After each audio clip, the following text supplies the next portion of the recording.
ओडिशा राज्य विद्युत कर्मचारी फेडरेशन भद्रक शाखा टीपीएनओडीएल नोस्को जोन पक्षर कार्यकारिणी सभा भद्रक बागुराई छकरे थिबा माँ दुर्गा कल्याण मंडप सभागृह अनुष्ठित हो जाइछि। सभार संघर राज्यस्तरीय नेतृत्व जोग दैथिबा बेले भद्रक शाखा पक्षर समस्त सदस्य जोगदे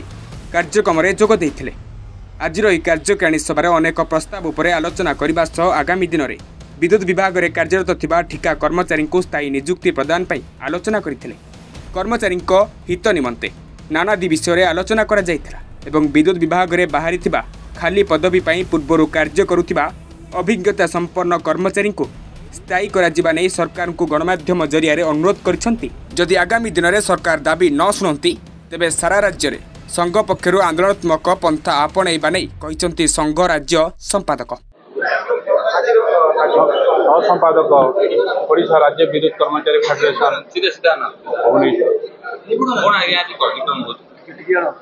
आज आम टीपीएनएल जोन तरफ 5टा जिल्लारू समस्त कर्मचारी उपस्थित अच्छा। आज एठारे ओडिशा राज्य विद्युत कर्मचारी फेडरेशन रो एग्जीक्यूटिव बोर्ड मीटिंग एथर अनुष्ठित होछि। ए मीटिंग रे आमर जो 11तम मजूरी निर्धारण जो दरमागत असंदिग्ध अच्छी से केमिति राज्य सरकार पाखरे उपस्थापन करेंगे आउ आमर जो गवर्नमेंट पाखरे 7 वर्षिया जो टेक्निकल भाई मानकर आज पर्यंत रिजल्व है ना एटा केमिति तुरंत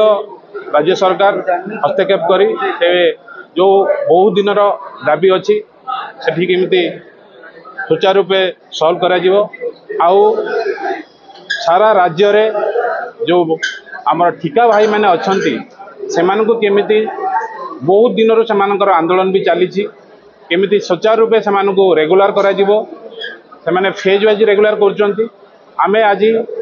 आपण जरिया राज्य सरकार को पाखे उपस्थापन करुचु जेहेतु एथि जो कर्मचारी अभाव एबे जो आपणकर जो आसी वैकेंसी से अनुसार आमर जी आज वैकेंसी सारा राज्य रे विद्युत सेक्टर रे जी वैकेंसी अच्छी से आमर जो ठिका भाई माने अच्छा विभिन्न विभिन्न कैटेगरी अच्छा से तुरंत स्थायी करागले आम ये फेडरेशन तरफ आम सरकार पाखे चिर ऋणी हो सबुदिन रही। साधारण संपादक ओडिशा राज्य विद्युत कर्मचारी फेडरेशन आज आमर नेस्को जोन रे कार्यकारिणी सभा अनुष्ठित होउची। यही सभारे आमर बहुत गुरुत्वपूर्ण विषय आलोचना हब यथा सर्वप्रथम आमर प्रायोरिटी अच्छी जे आउटसोर्स मान को विद्युत क्षेत्र में जो कार्यक्रम करा हटा जाऊँ किभली रेगुलेशन हम तांकर मिनिमम मजूरी किभली निर्धारण हम तांकर सोशल सिक्यूरिटी हम से विषय आम आलोचना नहीं निष्पत्ति नेबू। तत्सहित आमर नेस्को मैनेजमेंट रे विभिन्न प्रकार समस्या से उपजती से समस्या किभली भाव में समाधान हम तार मध्य आज निष्पत्ति नेबू। तत्सहित आमे ओडिशा रे जो 10तम वेज बोर्ड करूँ वेज बोर्ड जो आनोमलीज रही एडमिनिस्ट्रेटिव टेक्निकल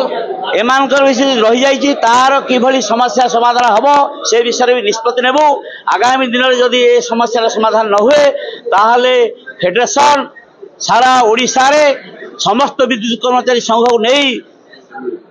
आंदोलनात्मक पंथा ग्रहण करने बाध्य हो।